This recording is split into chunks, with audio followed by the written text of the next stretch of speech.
Content warning.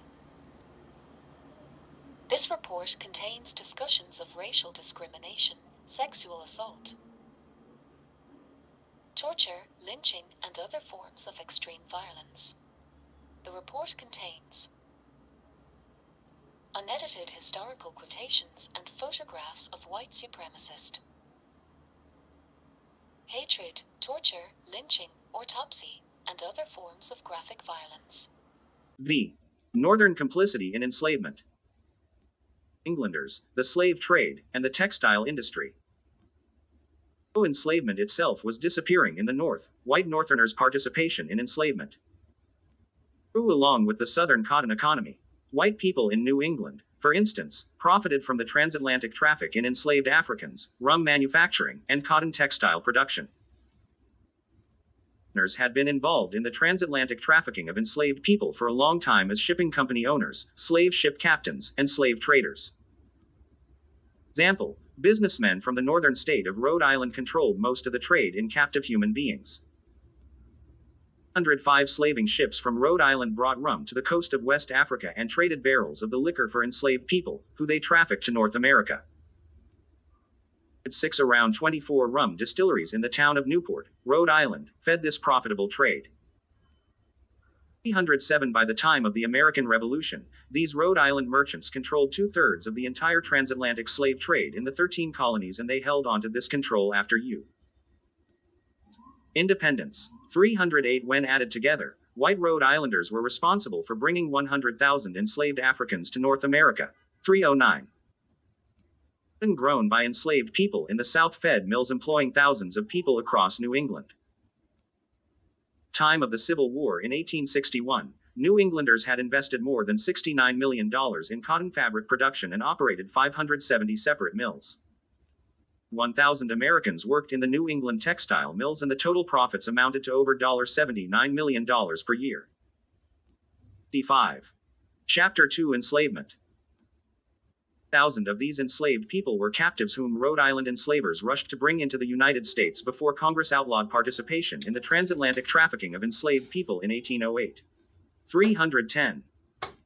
Same time, textile mills, the factories which processed Southern cotton into cloth, were the basis of early Northern industrial growth. 111 Cotton grown by enslaved people in the U.S. South fed these mills, and the mills employed thousands of people across New England. 312 By the time of the Civil War in 1861, New Englanders had invested more than $69 million in cotton fabric production and operated 570 separate mills.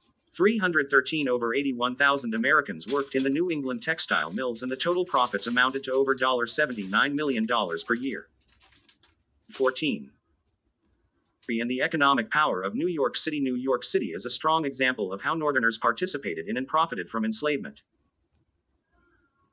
Americans, enslaved by the Dutch West Indian Company, were part of the labor force that constructed the early walled street that eventually became Wall Street, the economic center of the United States. 15 later, the street became the city's first slave market. City leaders decided in 1711 that whites who wanted to rent out enslaved black or Native American people could only do so at the end of Wall Street next to the East River. 116. People became less and less common in the city after the state of New York passed a law in 1799 that gradually freed children born to enslaved mothers, and then outlawed enslavement completely in 1817. But as enslavement itself was dying out, white New Yorkers were building strong economic ties to Southern enslavement that brought millions of dollars in profit every year. The city was the main destination of Southern cotton and the center of the transatlantic cotton trade. 318 New York-based shipping companies gathered the cotton in cities and took it north to New York City, where merchants packed it and shipped it to Europe. 319. New York City was also the banking center of the United States, and New York banks helped finance the expansion of enslavement in the South. Banks loaned money to enslavers to buy more land and more enslaved people. 120 banks also accepted enslaved people as security for these loans, which meant that they could take and sell enslaved people if their enslavers failed to pay back their debts. Example, in 2005, J.P. Morgan Chase, the banking giant, wrote a formal apology because two banks that it now owned had taken 13,000 enslaved people as security for loans in the state of Louisiana. Enslavers could not pay back the loans, the banks ended up taking ownership of 1,250 of these people, and then most probably sold them. 21. City was also strongly connected to Southern enslavement through the insurance industry. Companies insured the lives of enslaved, and paid enslavers if an enslaved person died. 22. Some insurance companies also insured shipments of trafficked enslaved people sold within the United States. 23. Some of these companies were the early ancestors of today's most important insurance companies, including New York Life, U.S. Life, and Aetna. 124. American insurance companies' investment and complicity in enslavement was so widespread that the California government required all insurers who did business in the state to make their records of participation in enslavement open to the public. 325. Corporate manufacturing profits. Of New York businesses also profited from processing and manufacturing agricultural products grown by enslaved people into goods for consumers to buy. Others, still a well-known New York City clothing company, made money from enslavement in multiple ways. The company made fashionable, expensive clothing woven from southern cotton grown by enslaved people. 326. It also profited from making cheap clothing that enslavers bought to dress enslaved people. 127. At the same time, sugar refineries, factories which processed raw sugar into a usable form, became a major New York industry, especially in the borough of Brooklyn. Factories processed thousands of pounds of raw sugar grown by enslaved people in Louisiana and Cuba. 2005, J.P. Morgan Chase, the banking giant, wrote a formal apology because two banks that it now owned had taken 13,000 enslaved people as security for loans in the state of Louisiana. Enslavers could not pay back the loans, the banks ended up taking ownership of 1,250 of these people. 66. Enslavement. 55. 15 New York City refineries were producing over $12 million of sugar per year. 328. The profits of sugar refining can still be seen in New York City today. University's Havemeyer Hall was funded by and named after one of the city's most important sugar refining families from the 1800s whose business relied on sugar grown by enslaved people. 129. The Havemeyer family built what was once the largest sugar refining factory in the world, the Domino Sugar Refinery, which still stands beside East River in Brooklyn. 30. Although the Brooklyn location is no longer running, the Domino Sugar brand, now owned by the Osser Group, continues to be processed in factories in New York, Maryland, and Louisiana. 331. Legacies of enslavement in the sugar industry continue in the present day. The Civil War and the end of enslavement, southern states such as Texas and Louisiana rented out imprisoned African Americans to white sugarcane farmers. Many died in the brutal sugar production process. 132. The Louisiana State Penitentiary at Angola and the Texas State Penitentiary at Sugar Land also supported themselves, and profited these state governments, by growing and processing sugar cane on prison grounds. 133. Incarcerated individuals at Angola continued to process sugar to sell in the prison gift shop as recently as 2014. 34. B. Slavery in American institutions. White universities and religious organizations. Range of U.S. colleges and universities, both private and public, profited from enslavement or ties to enslavers, while at the same time denying admission to African Americans for most of the nation's history. Almost all Ivy League universities and colleges can be included in this category. University Law School was created in 1817 and funded largely by land donations from a wealthy merchant named Isaac Royal Jr., who was the son of a human trafficker in enslaved people, owned multiple sugar plantations in the Caribbean and Latin America that were worked by enslaved people. 335 other early Harvard donors made their money by trading enslaved people or goods produced by enslaved people in the Caribbean, smuggling enslaved Africans into the United States after Congress banned American participation in the transatlantic slave trade in 1808. Textile mills fed by Southern cotton. 336. Of Brown University, formerly known as the College of Rhode Island, was greatly tied to the human trafficking activities of its home state, Rhode Island. Of the Brown family, early donors after whom the university is named, owned enslaved people and participated in the transatlantic slave trade. 37. University Hall. The The oldest building on the Brown University campus was partially built by enslaved people and made of wood donated by one of the state's largest slave trading companies. 338 South Carolina slave traffickers and enslavers also gave money to help fund the college. 339 Ivy League schools have similar connections to enslavement.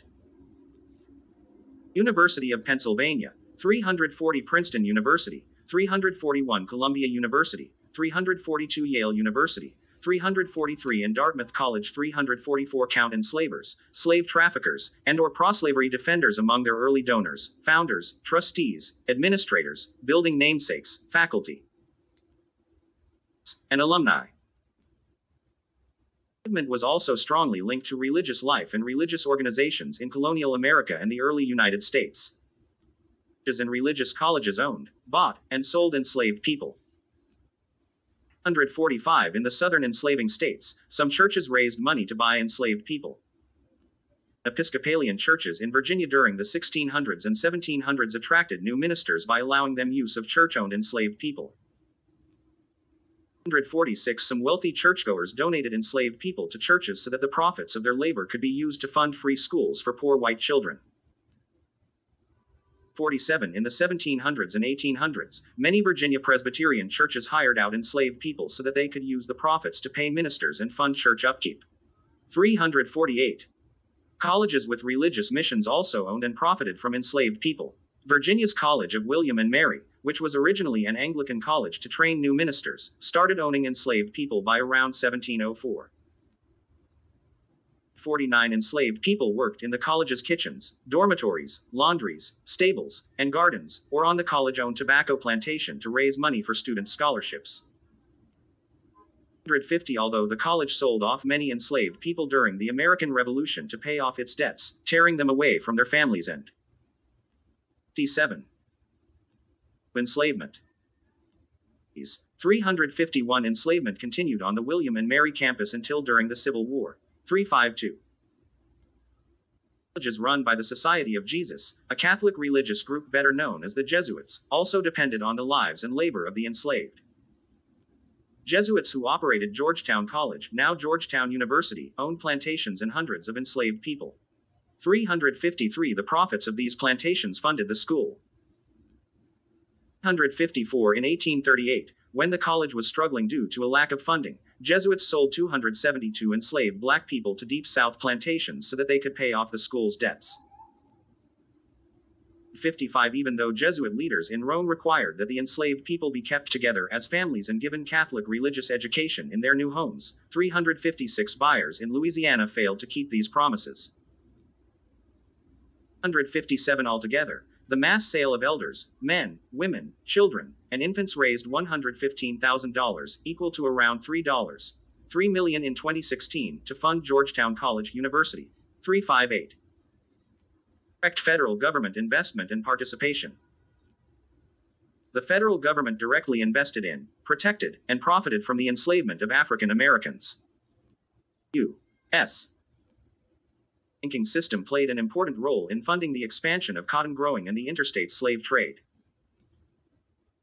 Example, in the years 1831 to 1832, the Second Bank of the United States, the private bank that the United States used to handle all of the federal government's banking needs, gave 5% of all its loans to just one slave trading company in New Orleans. 59 by 1861, just under 2% of the entire budget of the United States went to pay for expenses related to enslavement. 60 these expenses included dealing with the illegal transatlantic slave trade, 361 colonization projects to remove formerly enslaved people from the United States and settle them in other parts of the world, 362 enforcing slave laws, 363 in renting enslaved people to build federal military sites in the South, 364. U.S. federal government also actively participated in upholding enslavement because it directly controlled the nation's capital at Washington, D.C. The District of Columbia was formed from lands that once belonged to the two enslaving states of Maryland and Virginia. As a result of this, Washington, D.C. had to carry over laws of those two states, including laws supporting enslavement. 365 U.S. courts in Washington, D.C.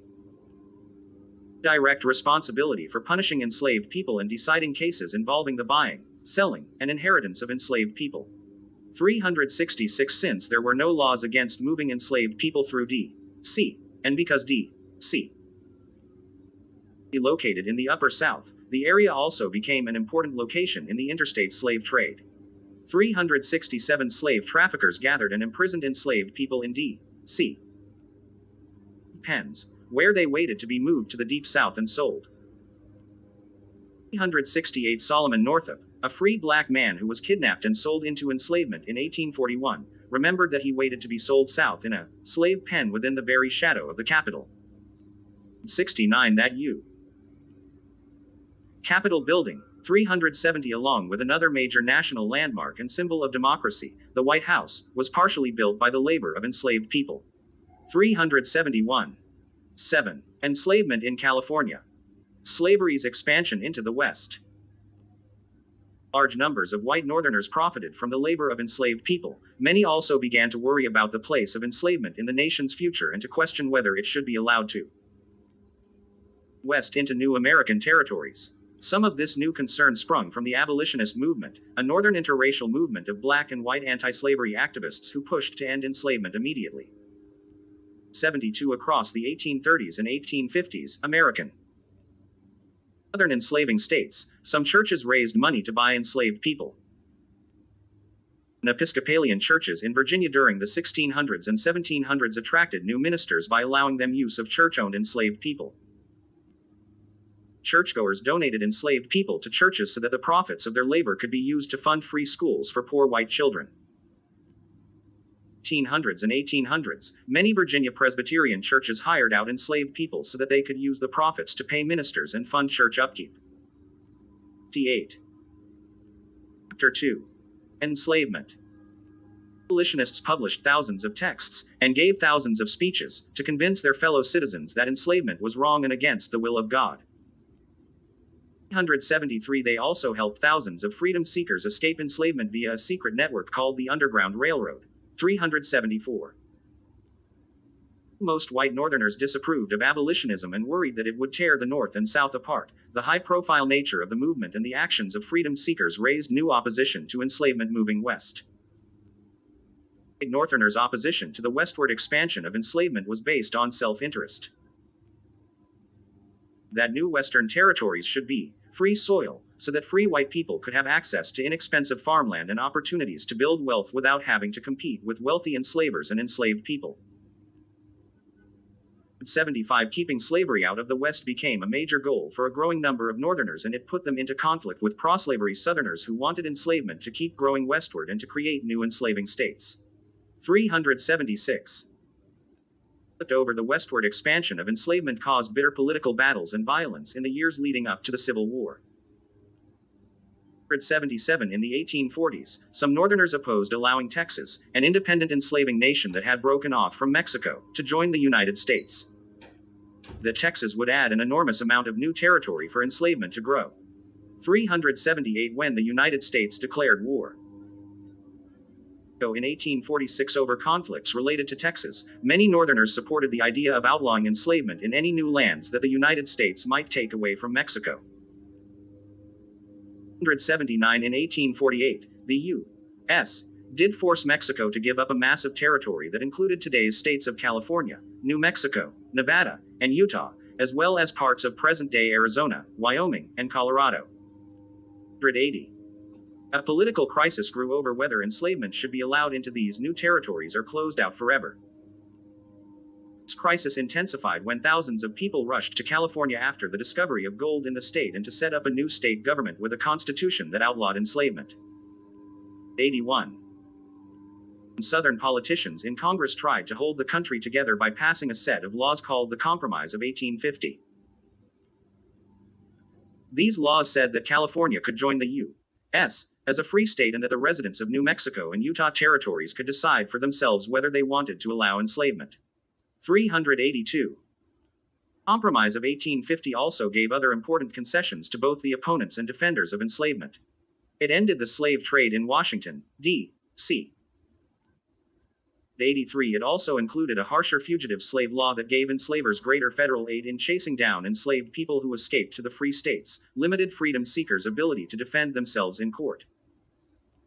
Harshly punished people who helped freedom seekers or people who refused to participate in enforcing the law. 84 The slave law further divided white Northerners and white Southerners. Northerners hated the new law for forcing them to participate in enslavement. 385 Southerners viewed Northern opposition to the law as a refusal to enforce the U.S. Constitution.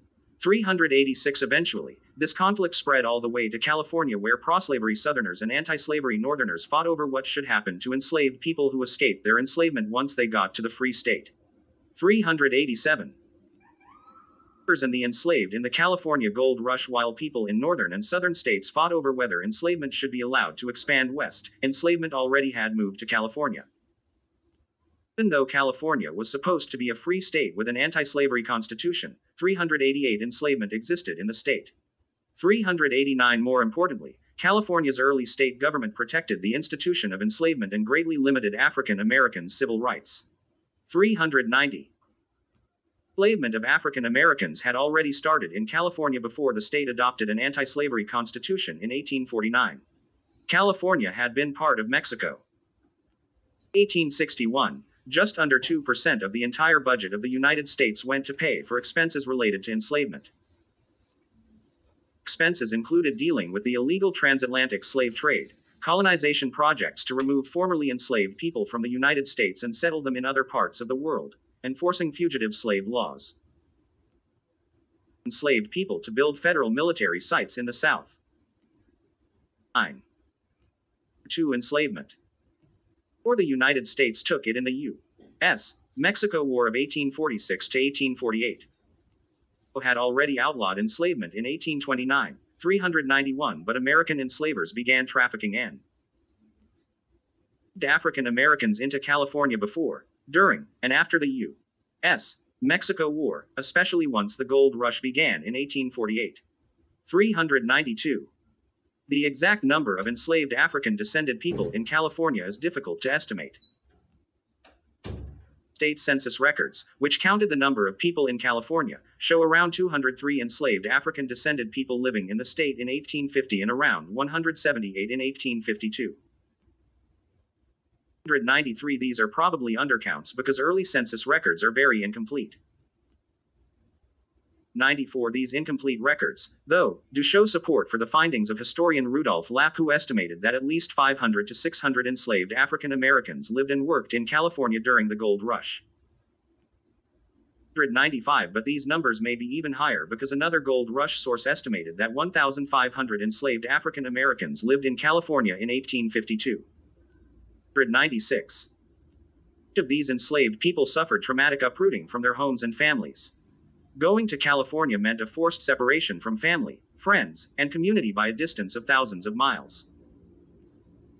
397 Even though enslavers thought of the move to California as only temporary, most gold seekers spent at least 2 years in California, and usually many more, due to the distance and difficulty of traveling between the East and West Coast. 198 For example, an enslaved North Carolina man, known only as John, arrived in California with slaveholder Robert M. 1852 and stayed at least 3 years, until Dixon suddenly died in 1855. 399 We do not know how long John remained in California or whether he ever returned to North Carolina. California may have resulted in permanent separation from his family. John. More than 75% of the enslaved people trafficked to California were younger men or teenage boys who ended up working as gold miners. These enslaved miners faced backbreaking and often dangerous working conditions. Mining, the most common type of mining in the earliest days of the California Gold Rush, involved digging up soil from the beds and banks of rivers and creeks. Sometimes, miners dammed up these bodies of water to get at soil deep in the beds. These often required standing knee or waist deep in cold water for several hours each day in the broiling summer heat. 401. Exposure to bad weather, unclean working and living environments, a lack of nutritious food, and the absence of medical care often resulted in long-term illnesses or death by disease. 2, for instance, several enslaved men from western North Carolina died from cholera, a disease caused by contaminated food or water, along with their enslaver, in Tuolumne County in 1852. 3 accidents and injury were also common, as seen in the life of an enslaved man from Kentucky, known only as Reuben, found in the American River while working in a mining area in 1851. 404. Enslaved people worked directly in mining. Girls, who made up less than 1/4 of all recorded enslaved people in California, 405 often worked as servants, cooks, or laundry workers in private homes, hotels, restaurants, or boarding houses. 6 people with these skills were so scarce, and their work was so valuable, that enslavers often hired out both enslaved women and men as servants. Enslavers then pocketed all or most of the enslaved people's wages from their rented labor. 407. Enslaved people working in California gold mines. 1852. Of PHOTO 12 Universal Images Group via Getty Images. A source estimated that 1,500 enslaved African Americans lived in California in 1852. 2.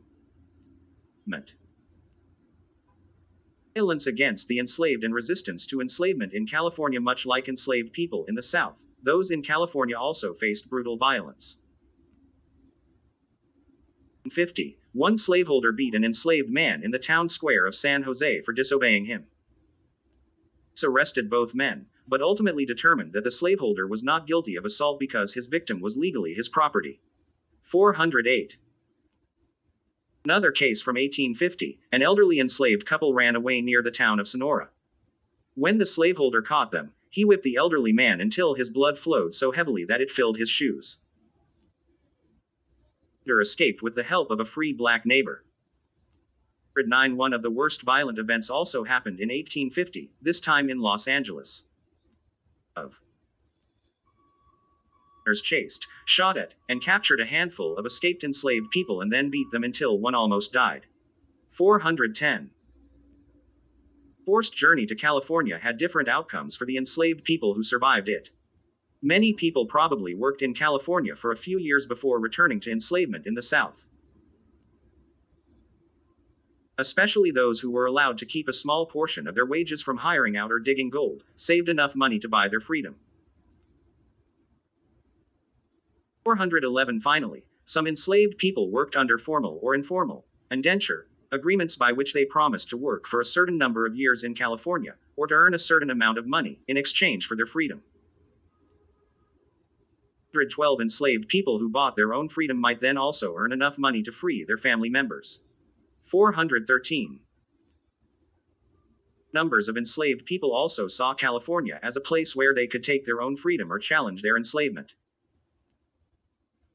California gold mining country was large, rural, and full of diverse people, including anti-slavery black and white Northerners.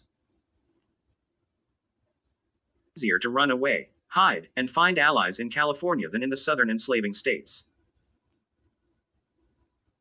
14. But it is important to remember that all enslaved people who went west were forced to leave their family members and communities behind in the South.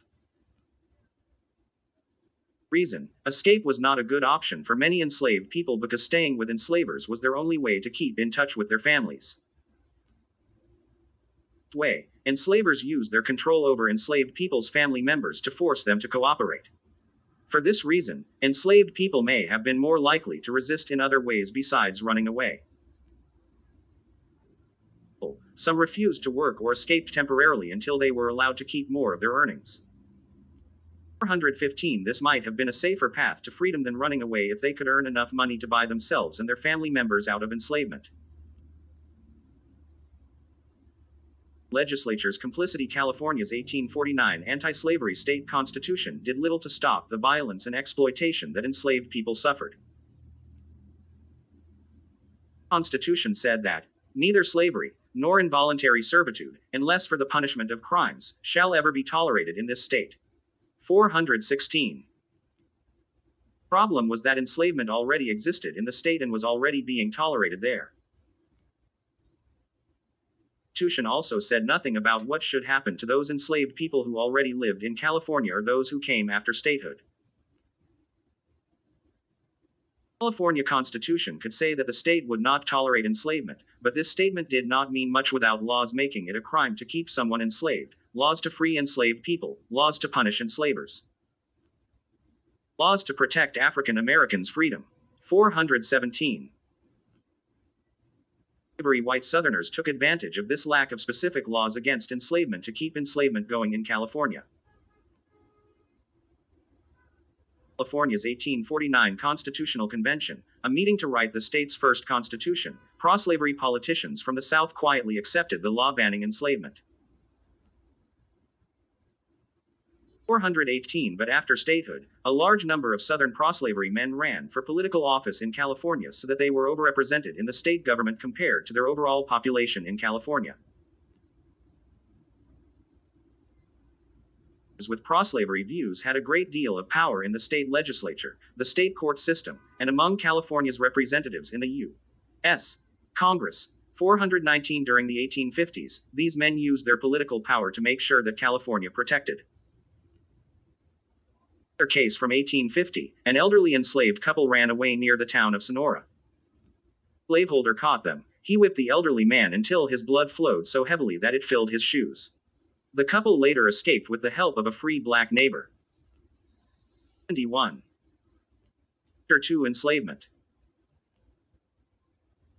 They passed and upheld laws that skirted around the anti-slavery Constitution. California government's most pro-slavery action was passing and enforcing a state fugitive slave law in 1852. 120 pro-slavery Southerners were angry when they discovered that the federal fugitive slave law of 1850, a harsh new law to help slave catchers chase down and re-enslave freedom seekers who escaped enslavement, did not apply to most cases in California. Slavers could only use the federal law to chase down and re-enslave people who escaped across state lines, not those who ran away inside one state's borders. 21. 52. The California state legislature dealt with this issue by changing the definition of who counted as a fugitive slave. Instead of just covering people who escaped across state lines, California's new state law said that a fugitive slave was any enslaved person who arrived before California officially became a U.S. state in September 1850 but who refused to return to the enslaving states with their enslavers. These people could be arrested, placed under the control of their enslavers, and forced to return to the South. 422. Legal reasoning behind this law was that California's anti-slavery constitution did not become official until the moment of statehood. Before then, California was a federal territory controlled by the U.S. government. Southerners believed that the U.S. Constitution gave every white citizen the right to move into the federal territories and to take their property with them, including human beings who were considered property. Reason: the law's supporters. The state of California had no choice except to help enslavers capture any enslaved person who they had brought in before official statehood in late 1850. 23. California legislature's decision to pass this fugitive slave law made California a much more pro-slavery state than most other free states. Northeastern U.S. Many free states protested the federal fugitive slave law of 1850 and tried to give African Americans more legal rights to defend their freedom against slave catchers.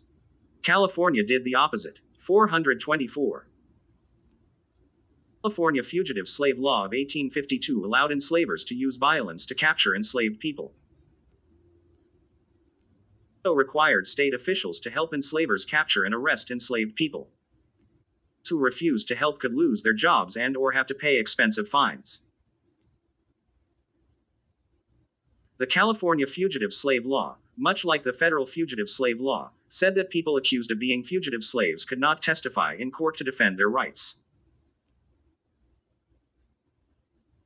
25. Since California had already outlawed non-white people from testifying in any court case involving whites, free black Californians, who were usually involved in helping people escape from enslavement, could not be witnesses in any of these cases either. 426. California's fugitive slave law was supposed to be a temporary one-year policy, but it ended up lasting much longer. In 1853, California legislators extended the fugitive slave law for another year. 427 They did the same thing again in 1854. 128 This meant that for 3 years, from 1852 to 1855, anyone accused of being a runaway from enslavement could be chased down, dragged before a court, and sent back to lifelong enslavement in the South. If they had been living in the free state of California for 5 years or more. 429. California court systems Complicity California's courts, including the California Supreme Court, also participated in the enslavement of African enslaved people who went west were forced to leave their family members and communities behind in the South. Reason: escape was not a good option for many enslaved people because staying with enslavers was their only way to keep in touch with their families. Instead of just covering people who escaped across state lines, law said that a fugitive slave was any enslaved person who arrived before California officially became a U.S. state in September 1850 but who refused to return to the enslaving states with their enslavers. People could be arrested, placed under the control of their enslavers, and forced to return to the South. 2. Enslavement. Three black activists, with the help of white lawyers, challenged the legality of the fugitive slave law because it went against the anti-slavery state constitution. Took a test case called in Ray Perkins all the way to the California Supreme Court in 1852. 130 The state's Supreme Court justices finally decided that 3 black men, Carter Perkins, Robert Perkins, and Sandy Jones 431, should be forced to go back into enslavement in Mississippi because they had arrived with their enslaver before official statehood. 132 said that the anti-slavery law in the California Constitution was only a declaration of a principle. The Constitution said the state would not tolerate enslavement, but California had no laws in place to enforce it by actually setting people free. 433 The justices also agreed with the state legislature that California could not give freedom to enslaved people who arrived before official statehood. The court accepted the extreme pro-slavery legal view that the U.S. gave enslavers the right to bring enslaved people into the federal territories without any limits. 34 This decision came before the similar one in the much more famous case of Dred Scott versus Sanford 5 years later in 1857. Historic decision: the U.S. Supreme Court ruled that the federal government could not outlaw enslavement in any of the federal territories. 435. California courts were involved in at least 10 cases, connected to the freedom of 13 people, under the state fugitive slave law v. 1852 and 1855. In 5 of those 10 cases, the courts returned 7 freedom seekers to enslavement. These numbers may seem small, but this list only includes cases that were well known enough to make it into the newspapers, or for which court records happen to survive. 436. Small numbers also do not accurately show the terror that all African Americans, free or enslaved, would have suffered under this law. Combined with the outlawing of black court testimony against whites, the California fugitive slave law put every black person at risk of being accused of running away, arrested, and enslaved without being able to defend themselves. 437. The California fugitive slave law was important for symbolic and political reasons. Supporting the law, California's legislature and courts sent an important message. They were friendly to the southern enslaving states. They believed enslaved people should have no legal rights, and they thought that the U.S. Constitution should protect enslavers and enslavement. 438. California legislature finally let the state fugitive slave law expire in 1855.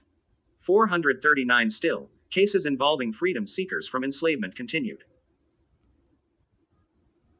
6 additional cases, involving the freedom of 19 people, came before the California courts between 1855 and the official end of enslavement in 1865.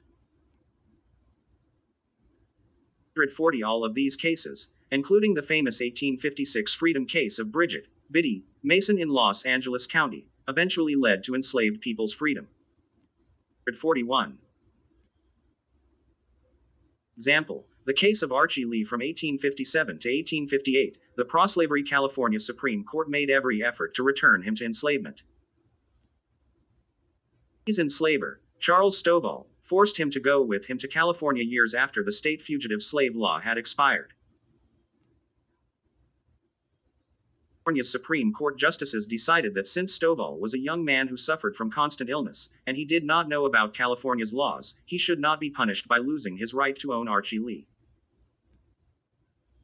Several more lawsuits by free black Californians, and a new decision from a federal legal official, before Lee finally won permanent freedom. 42. Political leadership and anti-black oppression. In the 1850s, California's political leaders, including governors, state assemblymen, and state senators, supported other anti-black laws. California's 1849 Constitutional Convention restricted the right to vote to white male citizens 443 and also debated, but did not pass, an exclusion law to outlaw all future African American migration to the state. 44. California's first governor opposed both enslavement and the presence of African Americans, so he was angry that the new state constitution did not have a black exclusion law. 445 Before coming to California, Burnett had served in Oregon's provisional government and had personally helped pass a black exclusion law, the Lash Law, which said that African Americans who arrived in Oregon would be whipped every 6 months until they left. 46. California's legislature and courts sent an important message. They were friendly to the southern enslaving states, they believed enslaved people should have no legal rights, and they thought that the U.S. Constitution should protect enslavers and enslavement. 73. Enslavement. It encouraged the California legislature to pass a black exclusion law immediately. 447 He said that failing to exclude black residents would lead to enslavers bringing more enslaved people into the state. 448 When the California legislature failed to pass a black exclusion law in 1850, Burnett gave another speech in 1851 demanding a law to ban black residents. 449 This time he claimed that any free black residents would be so poor, and so upset about not having any civil rights under California, that they would start a race war against whites. 450 Overall, California tried to pass a black exclusion law at least 4 times during the 1850s, but the state legislature was either too politically divided to agree on a law or ran out of time before the legislative session ended. 451. California legislators focused instead on limiting the rights of African Americans who were already in the state. To outlawing African American court testimony in cases involving whites, the California legislature also made interracial marriage between black and white people illegal. 452 Excluded African American people from getting homesteads, free or cheap farms, lands. 453 Refused to offer state funding for black children to attend public schools. 454 And would not accept petitions from black activists who wanted to change these unjust laws. 455 Black activists successfully rescued Archie Lee from enslavement in 1858. Angry pro-slavery legislators tried to make these anti-black laws even worse. Tried to pass another state fugitive slave law and to pass yet another black exclusion law. Both of these laws failed to pass before the end of the legislative session. The vicious anti-black tone of state politics prompted many black Californians to leave the state in search of greater freedom and equality. 456 Starting in 1858, up to 800 African American men, women, and children migrated north to the British colonies of Vancouver Island and British Columbia, in what is now Canada, where many became British subjects. 457